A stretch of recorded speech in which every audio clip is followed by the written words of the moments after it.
इस कहानी को पूरा सुनो, बहुत ही जबरदस्त कहानी है। इस कहानी में आपको अनेकों ऐसे मोड़ मिल गए जिन्हें सुनकर आप भी बेदम हो जाओगे। रेखा अपनी मर्जी से शादी करनी चाहती थी।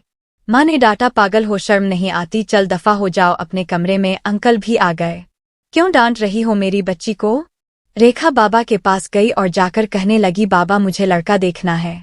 बाबा ने मुस्कुराकर कहा, हाँ बेटी, तुम्हारी मर्जी से ही करेंगे शादी। कल मैं उसकी तस्वीर मंगवा लूंगा। लड़के का अपना दुकान है, पढ़ा लिखा है, प्यारा है। लेकिन रेखा को तो लड़का देखना था। लड़का तो प्यारा है। रेखा ने हाँ कर दी। 15 दिनों में ही रेखा की शादी हो गई। रेखा का हमसफर मुकेश अरेंज मैरिज थी। ना कभी मुलाकात हुई, ना कभी कोई बात। कभी एक दूसरे को मिले भी नहीं। ये ऐसा पवित्र रिश्ता होता है, दो अजनबी एक जान हो जाते हैं, जो कभी जिंदगी में मिले भी ना हो। 2 पल भर में एक दूसरे की जान बन जाते हैं। पहली रात थी। मुकेश कमरे में आया, हाथ में आम पकड़ी हुई रेखा नजरें झुकाए बैठी थी। आम तो रेखा की फेवरेट थी। मुकेश को नमस्ते की। मुकेश पास बैठ गया। मुकेश थोड़ा सा शर्माता भी था। आम खाते हुए बोला, जितने पैसे शादी पर खर्च किए इतने की काश मैं आम खा लेता। रेखा का घूंघट उठाकर बोला, आप खाओगी? पहले तो रेखा ने शर्माते हुए मना कर दिया, फिर मुकेश ने प्यार से कहा, खा लो, साथ में खाने से प्यार बढ़ता है। रेखा को आम दी और खुद भी खाने लगा। रेखा सारी आम खा गई। मुकेश ने जब पूछा, आम पूरी खत्म कर दी? रेखा मुस्कुराने लगी, वो तो मैं खा गई। मुकेश भी मुस्कुराने लगा, बहुत कंजूस हो आप, पहले कहती नहीं खाती और अब देखो सारी की सारी खा गई हो। यह आम 100 रुपए की थी। रेखा मुकेश को पहली ही रात इतना तो समझ गई थी कि मुकेश दिल का बहुत अच्छा है। रात भर मोहब्बत भरी बातें होती रही। जिंदगी अपनी असल मंजिल की तरफ मुड़ गई थी। वक्त गुजरने लगा। रेखा के भाई की शादी थी। रेखा 3 महीने की प्रेग्नेंट भी थी। रेखा ने मुकेश से कहा, मुझे भाई की शादी में जाना है। मुकेश ने रेखा के पास बैठकर बोला, रेखा, डॉक्टर ने आपको लंबी यात्रा करने से मना किया, इसलिए मैं कोई रिस्क नहीं लेना चाहता। मैं नहीं इजाजत दे सकता शादी में जाने की। रेखा को बहुत गुस्सा आया। मुकेश, पागल हो गए हो क्या? मेरे भाई की शादी है और आप कह रहे हैं कि नहीं जाना। आप मुझे कार में बैठाकर आराम से छोड़कर आ जाए। बस। मुकेश ने रेखा का हाथ पकड़ा। मोहब्बत से फिर समझाने लगा, रेखा क्यों बेकार की जिद करती हो? डॉक्टर ने यात्रा करने से मना किया है तो मैं नहीं जाने दे सकता। तुम लापरवाह हो जाती हो और मैं तुमको किसी के भरोसे नहीं छोड़ सकता। इतना कहकर मुकेश कमरे से बाहर चला गया। रेखा रोने लगी। रेखा ने अपनी माँ को फोन किया, मुकेश मना कर रहा है शादी में आने के लिए। माँ ने समझाया, बेटा अगर वो कह रहा है तो मत ही आओ। लेकिन रेखा की भाभी और भाई जिद करने लगे। क्यों नहीं आने दे रहा है मुकेश हमारी बहन को? वो रात को आए। मुकेश भी घर पर था। कहने लगे कि मेहंदी है, 3 ही बात है, अमृता को लेने आए हैं। मुकेश ने रेखा की तरफ देखा है। रेखा, मैंने क्या कहा था तुमसे? रेखा ने नजरें झुका लीं, कमरे में चली गई। उठकर मुकेश को गुस्सा तो बहुत था लेकिन ये सब्र कर लिया। 8000 रुपया जेब से निकाले, रेखा को दिए, ये कुछ पैसे रख लो, बाकी और चाहिए तो ले लेना, मैं आऊंगा कल। रेखा बहुत खुश थी। मुकेश ने अपने सीने से लगाया, रेखा को अपना ख्याल रखना। रेखा शादी में चली गई। मेहंदी की रात रेखा की बुआ की लड़की भी आई हुई थी। डांस भी किया, काफी एंजॉय किया। बारात वाले दिन जब भाई की बारात लड़की वालों के घर पहुंची तो बारिश हो रही थी। गले में काफी कीचड़ था। रेखा का पाँव फिसला, गिर गई। गिरते ही उसके पेट में दर्द होने लगा। रेखा जोर जोर से रोने लगी।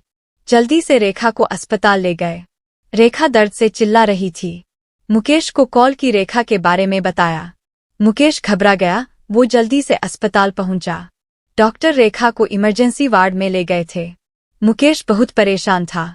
दिल की धड़कनें बेकाबू थी। जुबान पर ईश्वर का जाप था। बाकी सब लोग शादी की खुशियों में मग्न थे, लेकिन यहाँ मुकेश परेशान खड़ा था। कुछ देर बाद डॉक्टर कमरे से बाहर आए। उन्होंने सॉरी कहते हुए बताया, आपका बच्चा मर चुका है। मुकेश बेजान सा होकर कुर्सी पर बैठ गया है। भगवान से हिम्मत मांगकर जल्दी से वार्ड में गया। रेखा रो रही थी। मुकेश को देखकर मुंह मोड़ लिया। मुकेश पास बैठ गया, सर पर हाथ फेरने लगा। अच्छा चल चुप कर मेरी सोनी, रोना बंद कर, बस ऊपर वाले की मर्जी थी। रेखा फूट फूट कर रोने लगी। मुकेश, मुझे माफ कर दें, मुझसे गलती हो गई। मुकेश ने आंसुओं से भीगी हुई पलकों को चूम लिया। अरे बस बस मेरी जान, रोते नहीं है, बस ऊपर वाले की मर्जी थी, चुप हो जाऊं। रेखा खुद को गुनहगार समझ रही थी अपने बच्चे और मुकेश का। मुकेश समझने लगा, रेखा का सर अपनी गोद में रख लिया। चुप हो जाए मेरी सोनी, सोनी रो मत, अब देख मैं तेरे पास हूं। रेखा को लेकर घर चला गया। शादी खत्म हुई, सब घर आ गई। रेखा का हाल पूछने रेखा खुद पर इल्जाम दे रही थी, मुझे रोका था मुकेश ने माँ, लेकिन मैं जिद करती रही, शादी में जाना है। अगर मैंने इनकी बात मान ली होती तो आज शायद मैं अपना बच्चा ना खोती। मुकेश समझ रहा था रेखा दिल ही दिल में खुद को कसूरवार ठहरा रही है, इसलिए मुकेश प्यार से समझाता रहा रेखा को, अरे पागल है, खुद को परेशान न कर, ऊपर वाले की मर्जी थी ना, ऊपर वाले ने जहां तो हमें फिर से औलाद जरूर देगा। रेखा मुकेश की आंखों में देख रही थी, मुकेश आप इतने अच्छे हैं, मुझे डांटा नहीं है, आपने कुछ कहा नहीं। मुकेश ने लंबी सांस ली, मुस्कुरा कर बोला, जब तुमने मेरी बात मानी ही नहीं थी तो रेखा अब कुछ कहने का क्या फायदा। रेखा समझ रही थी मुकेश का खामोश गुस्सा। 2 साल बाद फिर ऊपर वाले ने उनको बेटा दे दिया। सब बहुत खुश थे। मुकेश बाहों में उठाकर झूमने लगा अपने बेटे को। रेखा बेड पर लेटी मुकेश की आंखों में बेटे की मोहब्बत में निकलते आंसू देख रही थी। जिंदगी में अच्छे दिन आते हैं, लेकिन अक्लमंद वही होता है जो खुद को हालात में ढाल लेता है। मुकेश के 2 भाई जो मुकेश से अमीर थे, उन दोनों भाइयों का अपना अच्छा खासा बिजनेस था, लेकिन मुकेश का छोटा सा होटल था जिससे बस गुजारा हो रहा था। रेखा ने जिद की, मुकेश बच्चे को गर्मी लगती है, इसलिए यह बहुत रेखा है, मुझे कमरे में एसी लगवा कर दें। मुकेश ने सिर पर हाथ रखा, अरे रेखा पागल हो गई हो क्या, मेरे पास नहीं है इतने पैसे एसी के लिए। रेखा ने जिद की, मुझे ऐसी चाहिए बस कमरे में। मुकेश अपने बेटे को सीने पर लेटाकर खेल रहा था उसके साथ। रेखा बस एसी लगवाने की जिद किए बैठी थी। मुकेश ने रेखा का हाथ पकड़ा, अपने करीबी किया। रेखा पता नहीं क्यों इतनी चिंदी हो, तुम लगवा दूंगा एसी, ये लो सो गया है मेरा राजू, इसको लेटा दो। 1 साल बाद ऊपर वाले ने एक बेटी भी दी, वे दोनों बहुत खुश थे। हर अच्छी बुरी ख्वाहिश पूरी करता था मुकेश, लेकिन फिर भी छोटी छोटी बातों पर उनमें झगड़ा रहता ही था। बेटा 3 साल का हो गया था, बेटी छोटी थी। मुकेश का होटल का काम अच्छा नहीं चल रहा था। मुकेश कुछ परेशान था, घर आया देखा बेटे ने उसका लैपटॉप तोड़ दिया था। प्रीति मोबाइल पर लगी हुई थी। मुकेश ने देखा लैपटॉप टूटा हुआ पड़ा है। मुकेश चिल्लाकर बोला, रेखा ये क्या है। रेखा ने देखा, ये आपके लाडले ने तोड़ा है। मुकेश गुस्से में पहले ही था, रेखा को गाली देकर बोला, तुम्हारा दिमाग काम नहीं करता, इसमें मेरा सारा डेटा था, तुम पागल हो क्या, जाओ खाना लेकर आओ, उठ जाओ। रेखा गुस्से में गोली, मुकेश मैं नौकरानी नहीं हूँ, सारा दिन बच्चों को संभालूं और फिर तुम मुझे गाली दो, सारा दिन इतना काम करो और कदर इतनी सी है, गाली दे रहे हो। रेखा खाना लेकर आई, बैंगन बने हुए थे, ने बैंगन देखें, चिल्लाकर बोला, तुम्हारा दिमाग खराब है, तुमको कितनी बार समझाया है, मैं बैंगन नहीं खाता। मुकेश ने खाना उठाकर फेंक दिया, उठकर बाहर चला गया।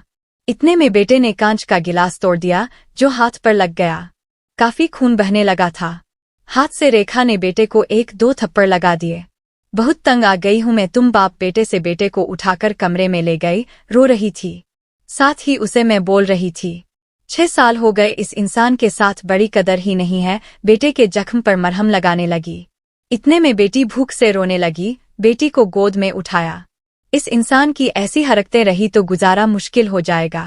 रात भर मुकेश गायब रहा, रेखा ने भी फोन करके ना पूछा। रेखा ने अपनी माँ को बताया, मुकेश आजकल ना खर्चा दे रहा है, ना अच्छे से बात करता है, गालियां देता है।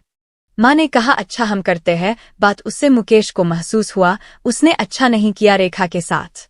आज घर जाकर रेखा को सॉरी करूंगा। घर आया देखा घर में रेखा के माँ बाप, चाचा सब आकर बैठे हुए थे। मुकेश ने रेखा की तरफ देखा, रेखा खामोश रही, नमस्ते किया। उसके बाद बात तो शुरू हो गई। माँ चिल्लाकर बोली, क्यों बेटा तुम खर्चा नहीं देते हो, रेखा को क्यों गालियां देते हो। मुकेश को बहुत गुस्सा आया, घर की बात ही हम दोनों सुलझा लेते। मुकेश ने गुस्से से कहा, इसको सब कुछ देता हूँ, ये बस तमाशा लगाना चाहती है। रेखा भी गुस्सा थी, वो भी गुस्से में बोली, क्या देते हैं, वो महीने में 12,000 देते हो, जिसका दोनों बच्चों का दूध भी पूरा नहीं होता। एहसान करते हो मुझ पर, तुम्हारे बच्चों पर खर्चा करती हूँ। बहस इतनी बढ़ गई कि सबके सामने मुकेश ने रेखा को थप्पड़ मार दिया। रेखा की माँ को बर्दाश्त नहीं हुआ, वो अपनी बेटी को साथ ले गई, दोनों बच्चे भी साथ ले गई। मुकेश ने भी ना रोका उन्हें, रेखा नाराज होकर चली गई। रेखा को थप्पड़ ज्यादा जोर का लगा था, निशाना बन गया था। चेहरे पर माँ भी रोने लगी, न जाने पहले भी कितना जुल्म करता होगा मेरी बेटी पर कमीना इंसान। मुकेश पहले से ही अपने होटल की वजह से परेशान था, काम न होने की वजह से, और अब ये परेशानी बन गई। रेखा मायके में थी, मुकेश यहाँ था, घर में परेशान था। हालात इतने खराब हो गए, मुकेश को अपना होटल बेचना पड़ा। 2 महीने गुजर गए, दोनों ने एक दूसरे से बात तक न की। दोनों गुस्से में थे। मुकेश कहता खुद गई है, खुद वापस आए। रेखा की अकड़ थी, मनाने आएगा तो जाऊंगी। दिन गुजरते गए, 6 महीने गुजर गए, कोई बातचीत नहीं हुई। मुकेश के एक दोस्त ने मुकेश से कहा, विदेश जाना है तो बताओ, मेरे पास एक ही वीजा है। हालात काफी बुरे थे, मुकेश विदेश चला गया, नंबर बंद हो गया। 2 साल गुजर गया, दोनों ने कोई बात ना की एक दूसरे के साथ। रेखा भाई से खर्चा लेती, बच्चों के दूध का या फिर दूसरी जरूरी सामान का। भाई कब तक दे सकते थे खर्चा, उनके भी अपने बच्चे थे। कभी रेखा के बच्चे कोई नुकसान कर देते, कोई चीज तोड़ देते तो रेखा की भाभी हजारों बातें करती, ताने देती थी। रेखा चुपचाप सुन लेती थी, क्या करती है, आखिर किसी को कुछ बताती भी न थी। दीपावली का दिन था, रेखा ने भाई से कहा, पैसे दे दो, बच्चों को शॉपिंग करवानी है। भाभी पास से बोली, बहन साफ सी बात है, हमारे पास फालतू के पैसे नहीं हैं। उसी इंसान के साथ गुजारा नहीं तो तलाक लेकर किसी दूसरे से शादी कर लो, जाओ यहाँ से। रेखा उस दिन बहुत रोई थी, उसे एहसास होने लगा था, मुकेश तो मेरे सर का ताज है। मुकेश मुंबई में बच्चों को याद कर बहुत रोता था। रेखा पागल, बात कुछ थी नहीं और तूने यह क्या कर दिया। उधर रेखा के भाई ने रेखा के लिए एक आदमी देखा जिसकी पत्नी की मृत्यु हो चुकी थी, 4 बच्चे थे। उसके भाई ने रेखा से कहा, बस मुकेश से तलाक ले लो, इस आदमी से शादी करके घर बसा लो अपना। रेखा की आंखें भीग गई थी आंसुओं से, जल्दी से मोबाइल निकाला, मुकेश को फोन लगाया, नंबर बंद आ रहा था। रेखा रोने लगी, मुझे मुकेश के पास ही जाना है, मुझे कोई शादी नहीं करनी किसी से। उधर मुकेश का भी दिल तड़पा, उसने सोचा मेरी रेखा तो मासूम सी है, थोड़े से गुस्से पर नाराज हो जाती है ना, खुद ही माफी मांग लूंगा अपनी जान से। वो टिकट करवा कर हिंदुस्तान वापस आ गया। रेखा रो रो कर भगवान से अपने पापों, अपनी गलती की माफी मांग रही थी कि ऊपर वाले मुझे माफ कर दें, मुझे मेरा मुकेश वापस कर दें। रात भर रोती रही, सुबह बेटे को नाश्ता करवा रही थी कि दरवाजे पर घंटी बजी। भाभी ने दरवाजा खोला, सामने देखा, मुकेश खड़ा था। रेखा की नजर पड़ी मुकेश पर, हाथ से दूध का कप छूट गया। नंगे पांव दौड़ते हुए जाकर मुकेश के सीने से जा लगी, चीख चीख कर रोने लगी, मुकेश मैं बहुत प्यार करती हूँ तुमसे। मुकेश के पांव पकड़ लिए, माफ कर दो मुकेश। मुकेश ने रेखा का माथा चूमा, आंसू साफ किया, तुम भी माफ कर दो मेरी जान, मैंने गुस्से में ज्यादा बोल दिया था। बच्चों को सीने से लगाया, मुकेश प्यार करने लगा। रेखा के भाई और भाभी की आंखों में आंखें डालकर गर्व से बोली, मेरा परमेश्वर, मेरा हमसफर है, मेरे पास आप लोगों का बहुत बहुत धन्यवाद। वो मुकेश के साथ घर वापस आ गई। दोनों खुशी से सब बातें भूलकर जीने लगे, लेकिन वो इस समाज को इतना बता गए, जज्बात में जुदा हो जाना बहुत आसान है, लेकिन जुदा होकर जीना बहुत मुश्किल है।